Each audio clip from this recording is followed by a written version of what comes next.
for my people and my family, and the ones who say they understand me. Yeah, I see you, and I see you. We gon' make it to the top, that's what we do. Tell them like, black is the new green.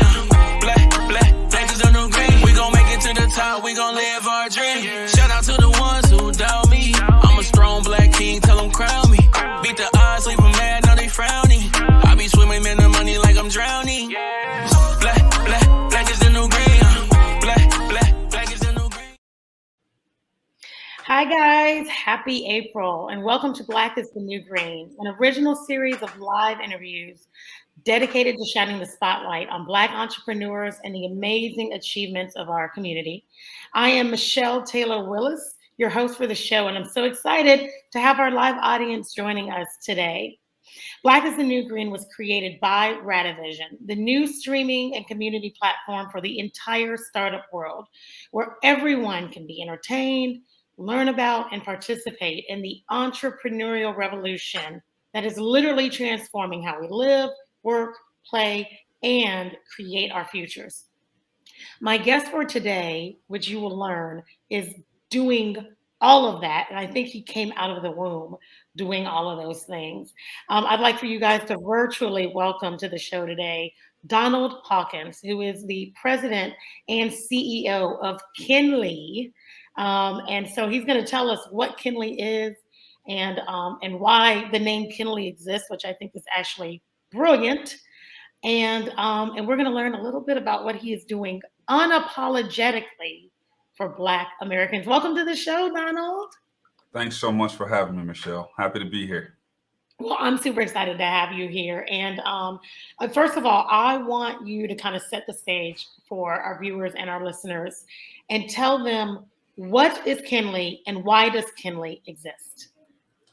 Kinly is a financial services company, or a lot of people know the industry as neobanks, where we're aiming to help Black America build generational wealth. There have been so many things that have happened to the Black community over the last few centuries, and we see within the community how so much struggle is accustomed to us.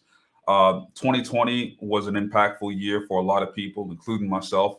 And when I saw the pour out of support for the community after the murder of George Floyd, I realized that I'd seen that process before. That I feel like the systems and the powers that be know how to appease our community with giving us things like Aunt Jemima changing her name, or statues being removed, or some people in Congress even taking a knee, but no policy and nothing really making an impact. So that, coupled with the fact that I found out that I was about to be a dad second time over, was really thinking of what I could do to create some type of impact to help break out of that cycle. I'm now in my late 30s, and I've seen this now, since my early years, and realized that the only thing that's going to change to fix things is going to have to be us. And spent a couple of months working through imposter syndrome, as you could imagine, of small little boy from Albany, Georgia, now having this big idea for a financial platform to help change the game. And I realized that every member of our community is really just building on the stones and the bricks laid by those before us. There wouldn't be a Martin Luther King if Shirley Chisholm didn't do her thing. There wouldn't be a Malcolm X if it wasn't for Maggie Lena Walker. So every one of us in the community have made those small little iterative steps, to move to the next level. And that helped me get over my imposter syndrome. And I realized that if I just get started, even if I don't get it all the way across the finish line, maybe somebody else can learn from what I did right, what I did wrong, and they can take it across the finish line. And we're building financial and financial adjacent tools to help people do two primary things. One, help Black America reclaim its annual economic impact. Recent report came out that shows we spent $1.7 trillion in the US last year. Less than 3% of that stays in our community. And when some of those funds trickle back around to us in the form of, enter big bank name here is providing $1 billion fund, and we clap and applaud, but we don't realize we also spent upwards of $20 billion in overdraft fees last year. It's toilet money for a lot of these entities, right? And then the second focal point is we have now achieved a generation that has had enough especially millennials, where they really want to break cycles. We saw our parents struggle, grandparents struggle. We've had to lay people to rest in our communities and families that don't have life insurance. We're sick of GoFundMe's, and we want to make a difference. So what can we do as a technology company to help people passively build wealth?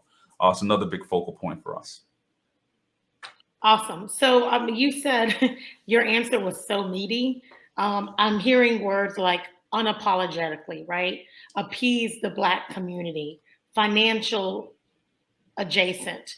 And then the number that really sticks out, right, which we have been hearing over and over since these last numbers came out, is this 1.6 to 1.7 trillion dollars that we literally could own that we don't own, right? So talk to us, first of all, how did you come up with the name Kinley for your neobank? And talk to us about really the primary focus of this wealth building component, because again, it's not a bank, right? You're a fintech company. So I really want people to understand what that platform looks like, why it's Kinley, and how you really plan on using this platform, this financial technology company, to help eradicate the general wealth lag that we're seeing in the Black America. No. And then what's generational wealth, right? Because that's been thrown around a lot too. Well, Michelle, you gave me like 8 questions, so I'm going to try my best to remember some of them. But one little double tap too, if you think about the amount of money that we spend every year in America, that would make Black America the 12th largest nation on earth, just to give you that full scope. For those that have been around that know our name journey, clearly names are something we don't necessarily fall in love with, but we do love Kinley. So the directions that I gave my team and the branding agency was that we wanted a name that felt familial, that felt communal. And I remember what it was like growing up, going to cookouts, like just something special about Black cookouts and like homecomings, events at HBCUs where you meet people, and even without context, you just feel like that connectedness, that familial vibe. And I remember my grandmother, in her voice, just saying, "Hey, them your kin," right? We didn't have to know a name. We didn't have to know where you went to school. It was instant fam, instant love. I had that back. If somebody came up and said something to them that I didn't like, even though I might have just met them 15 seconds ago, it's on, right? That's family. And we wanted a name that made people feel that support. In the financial industry, Black America's introduction, started with Freedmen Savings and Trust. We essentially got robbed. Funds from Black Americans, especially back then, newly freed slaves and Civil War veterans, a lot of those funds were used to fund entities like the KKK.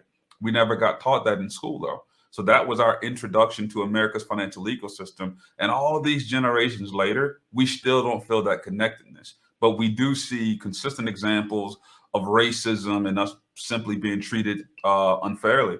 So for us, we want people to know that when you come to our platform, that we are thinking about what we can do to help you win.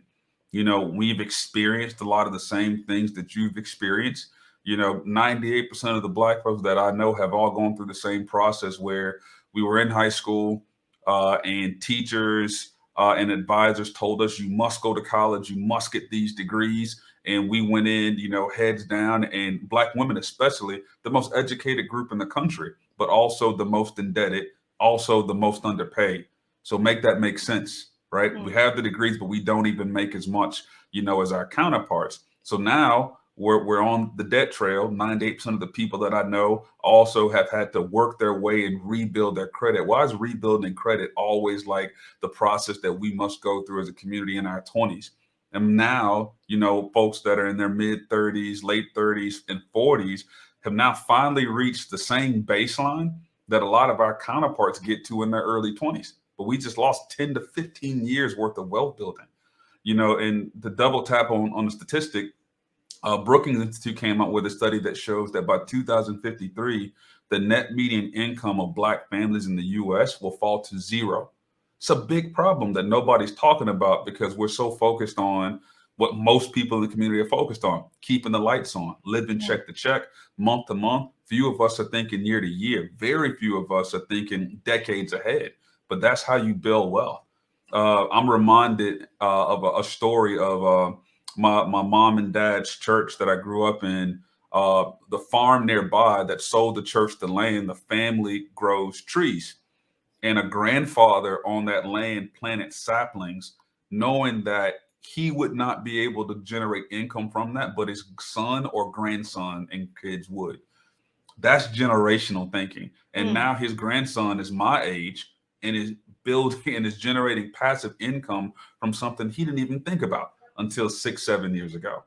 Right. But we have to find a way to get ahead. And so many of us are trying to break out of that cycle. And we just want to do what we can to help. So believe it or not, you answered all 8 of my questions, Donald. So great job. You're good at this. You must get interviewed all the time. No, not too much. So I'm well enough to be, named Forbes FinTech CEO. Come on, that's a big deal. So clearly we know who you are, right? Or at least Forbes does. And isn't that all that matters? The community matters. Like Forbes is nice, but what my people think matters a whole lot more. Okay. So I love that you gave the example of what generational wealth looks like, right? That's what I wanted, because we hear that term thrown around a lot. We don't always know. But there's also this generational knowledge approach, right? Because we can leave the houses, we can leave the money and the whole life insurance policies. But if we don't have the knowledge to do what we need to do with it, then it becomes squandered anyway, right? So why is this modern day approach to thinking about how we bank, with whom we bank, so important to this generational wealth and knowledge component for Black Americans? I'll answer that question with a quick story. W.B. Du Bois wrote a book many, many years ago, and for some reason or another, I cannot think of the name now. And in the book, he called on what he called the talented 10, which was educated Black folks, back then, to step out of their nice homes and their nice cars and nice clothes to educate the masses. And that's one big struggle that we've had as a community. I feel everybody that I know that's Black has a Mr. Jackson on their street. If Mr. Jackson had a profile, he would likely have served in one of the armed forces. He retired. He kept his yard tidy, always had a nice car. Mr. Jackson and Miss Jackson were always put together. But what we don't do, or what we stopped doing, was really relying on each other. And growing up, I wouldn't go to Mr. Jackson and go, "Hey, Mr. Jackson, man, nice car. Talk to me about how you built wealth." We don't share. So those of us that typically learn, we have 2 routes that we can go: keep our heads down and build wealth for ourselves and internally, maybe even for our kids. Or the other side is like maybe help people, spread the wealth, spread the word. You don't see a lot of people in our community going, "Hey, here's some stocks you all should take a look at." But guess what you do see from our community? A whole lot about crypto. 35% of Black America now holds cryptocurrency. And if you think about everything that we're willing to share, people will screenshot crypto losses and crypto gains because it feels like it's a part of a community. We're going to make money together and lose money together. But ask somebody to screenshot their personal checking account balance. Ain't going to happen, right? So you think about everything else in our life. When we need to lose weight, we typically subscribe to thinking that a personal trainer is going to do a better job at helping us train. Let me get this light back on. A personal trainer is going to do a better job of helping us lose weight versus on our own.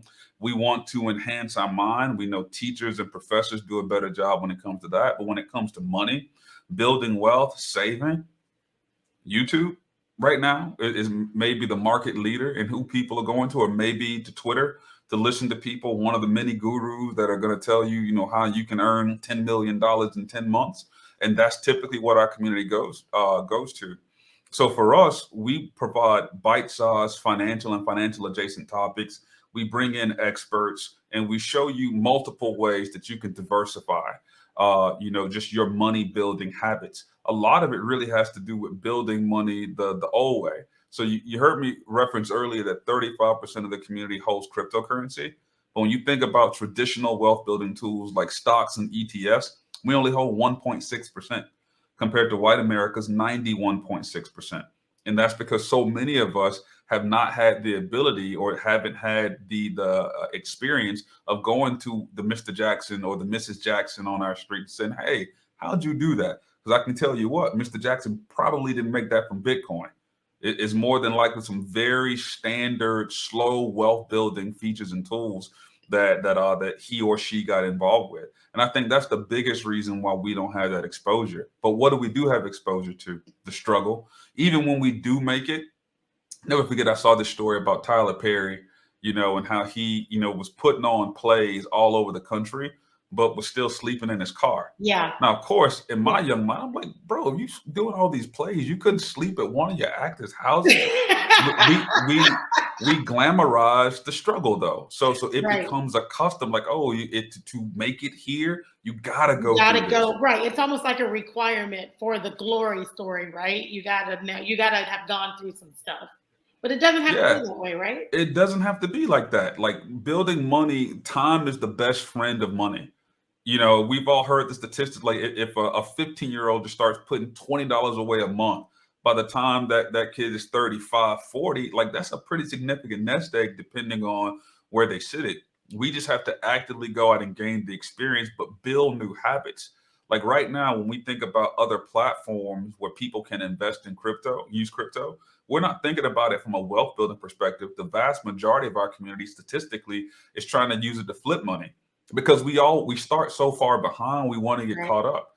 And the media plays a role too. I mean, as a kid, all I saw growing up was nice cars, nice homes, colognes, perfume. So these kids want those things. We should want them to want those things, but we never show them how to get those things. Right. Some of us take an alternative path to get those things, and others just give up on that dream. And I feel in high school, especially, I'm kind of going all over the place with this, but I've seen so many kids have that aspiration in elementary school and middle school, and then life hits them in high school, and you can see that they form the ceiling for themselves, right? But as a community, the only way we're going to win is if we just continue to find ways to unlock that thought. Let's go big.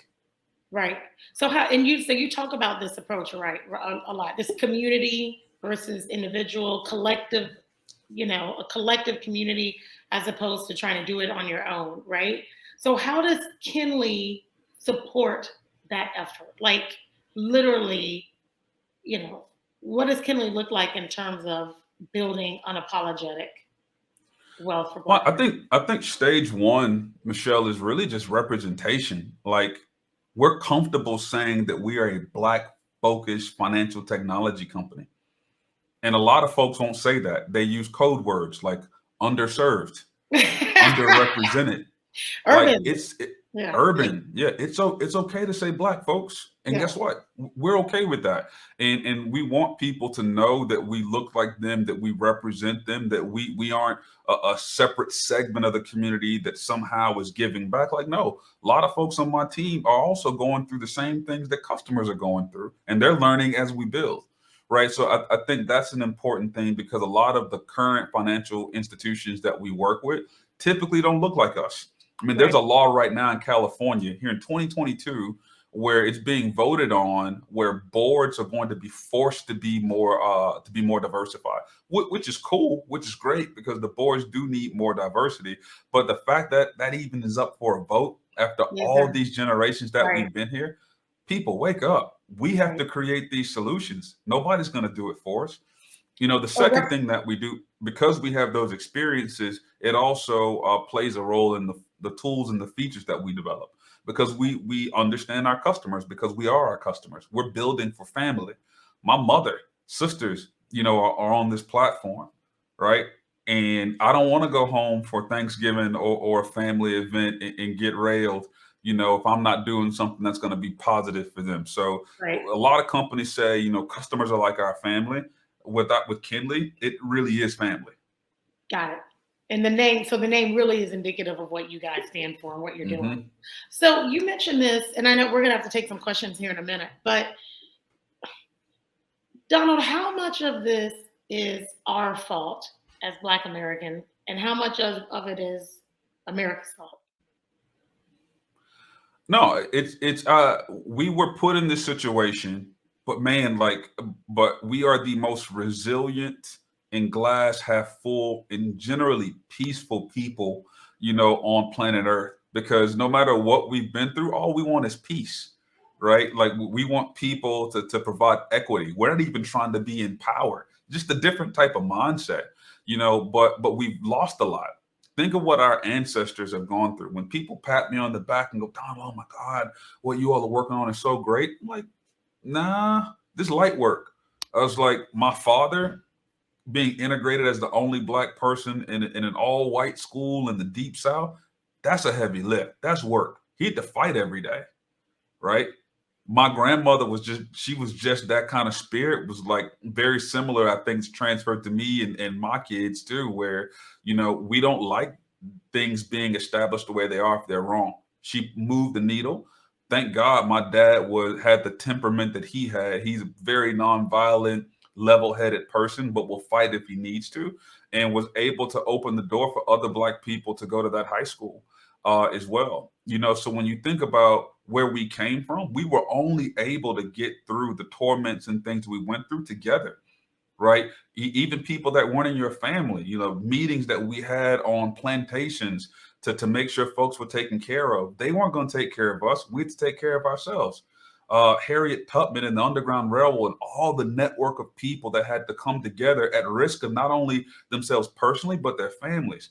We did everything together. We worked collectively to build and to grow. But America, the media, has really pushed this whole sentiment on independence. Don't worry about it, Michelle. If you hustle, you're going to be fine. And then later in life, when you get much, much older, then you can turn back to the community and be philanthropic.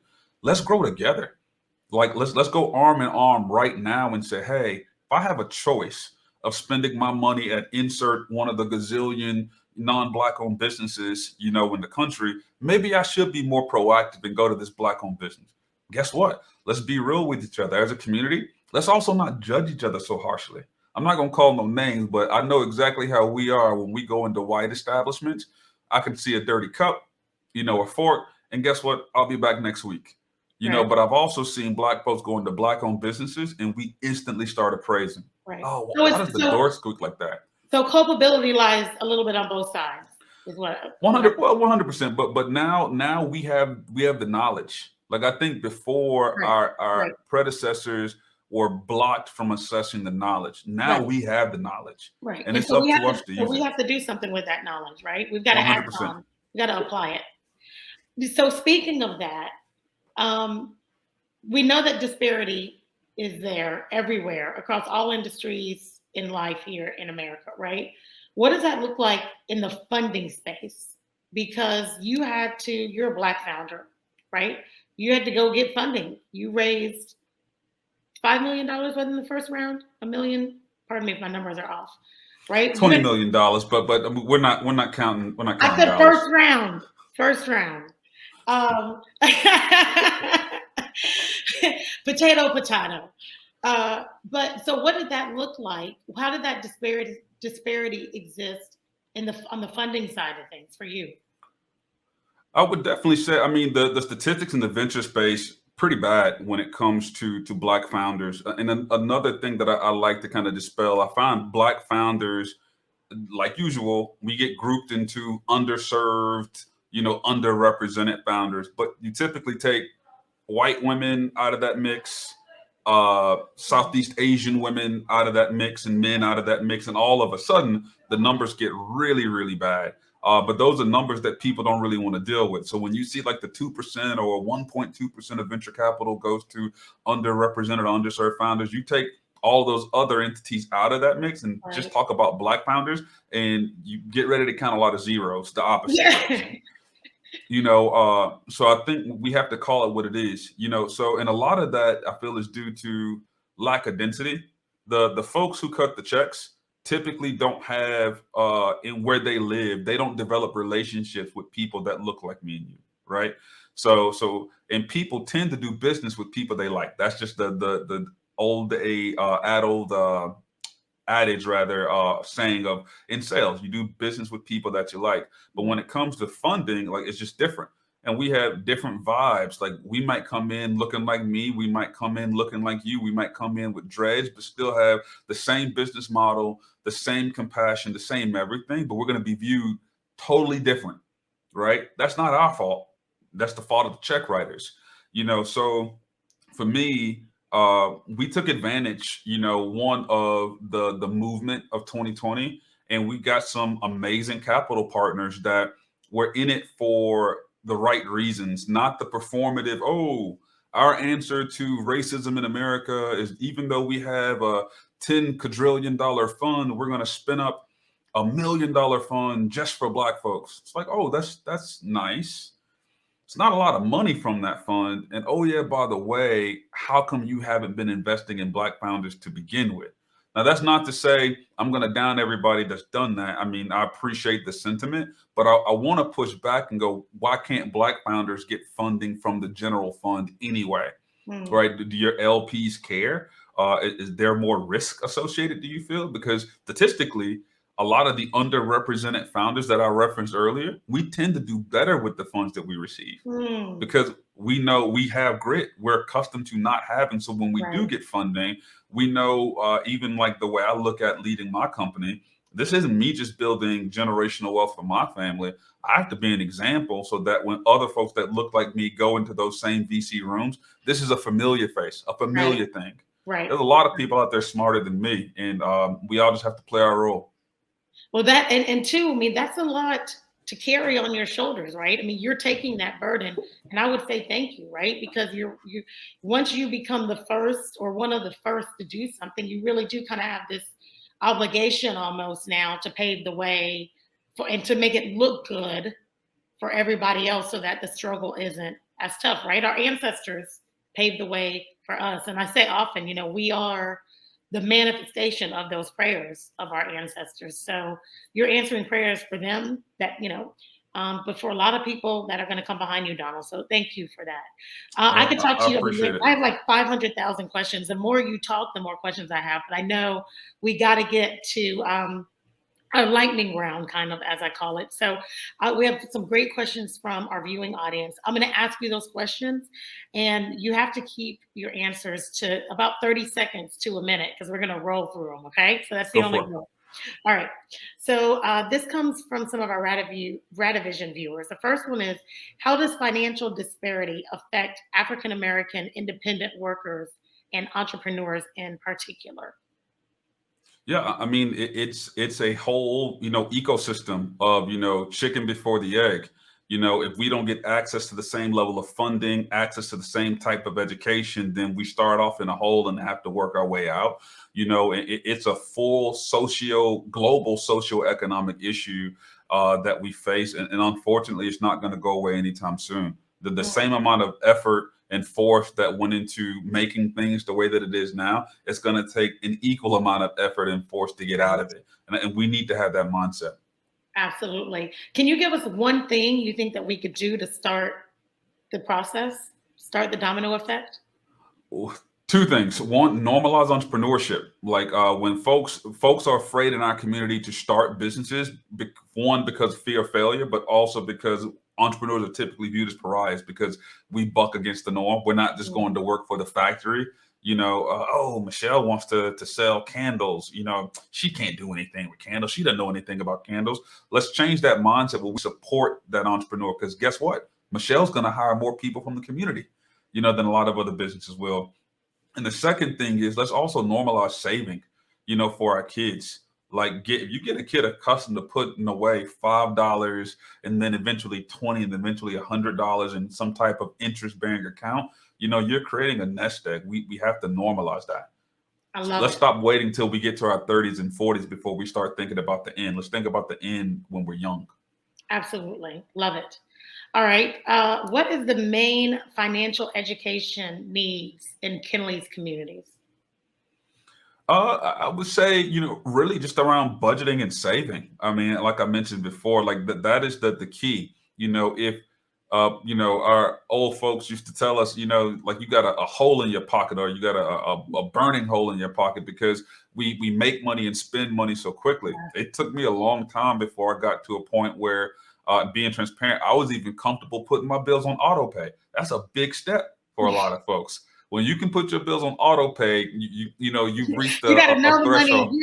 You got to feel good that money's going to be there. That is, yeah. So really, like, living within your means and setting a budget. And for you, maybe a budget might be, only saving $20 a month. Start there and grow. Like, we don't have to skip steps to put away $2,000 a month. You got to start and make that a consistent habit. Absolutely. And I know you touched on this a little bit, but this might have been somebody that came in on the back end of the program. But what inspired you to found this company, or find this company? For those of you that have seen Slumdog Millionaire, like, after working through my imposter syndrome, I look back on my career, the different entities that I'd work in fintech, ad tech, health tech, starting a brick and mortar business as well. And I realized, man, I'm in a very unique position to do what I'm doing now. I had a great network in the financial technology space, a great network of venture capitalists that I could work with. And honestly, I felt that I was called to do it because of the position that I was put in. The mentors and the people that I've been able to meet wasn't just because of me. My mom and dad put me in a position to meet people, and I took that opportunity to run and do what I'm doing now. And to double tap on that, I just feel all of us need to really buy into the opportunities and the experiences and the dreams that we have. I can't tell you how many Einstein level ideas that Black folks have had that are now in the ground. We never shared it. We were too afraid to start. We were afraid of failure. Get out there. And I got over my imposter syndrome because I felt fueled by the community. And I knew that I'm going to go out here and give them hell and do the very best that I can. And if I win, awesome. We all win. If I lose, somebody's going to pick up where I left off and take it across the finish line. Why not me? I love that, Donald. Okay, last question. What is your best advice for someone who wants to break into this industry?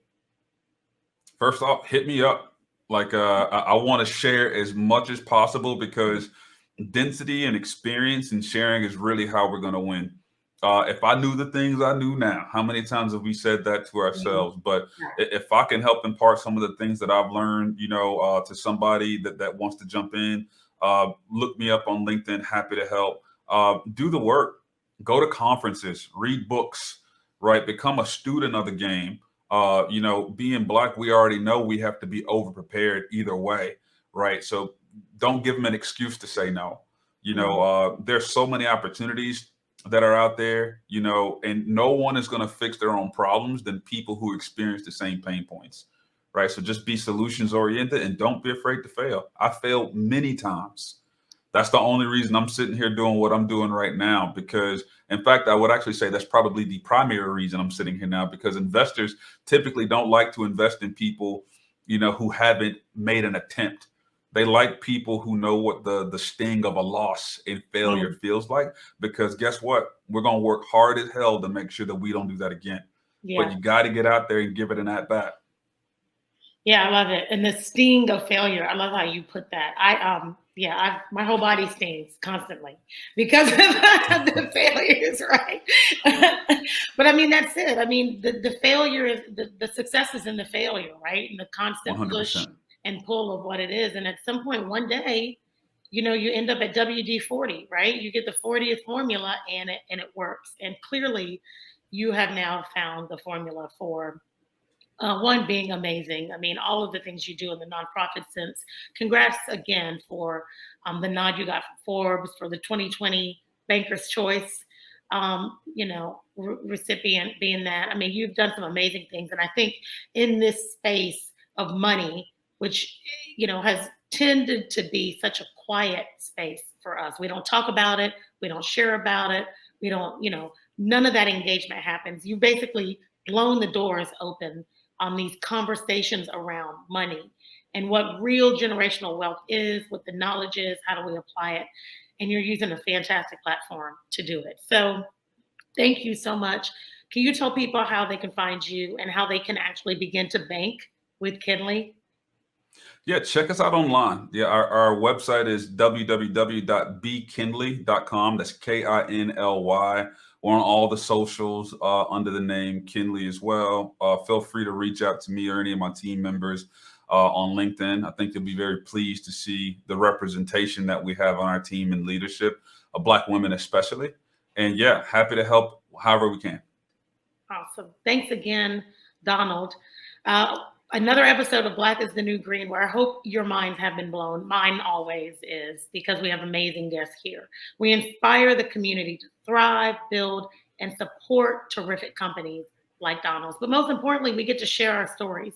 We feed off the energy of these amazing heroes who succeed against great odds, who put it all out there, risk it all, just to get a shot at following their passions and creating a huge value in the world. And guess what? Guys, you can do it too. We see examples of this every single week. Again, my name is Michelle Taylor Willis. I am at Michelle Taylor Willis on just about everything. And I'm right here on radavision.com every Wednesday at 12:30 p.m. 12:30 p.m. Eastern Time, 9:30 a.m. Pacific. And Black is the New Green is where we'll be here until the end of April when we go on hiatus, but we will be back in the fall for amazing stories just for you. So until then, we'll see you next time.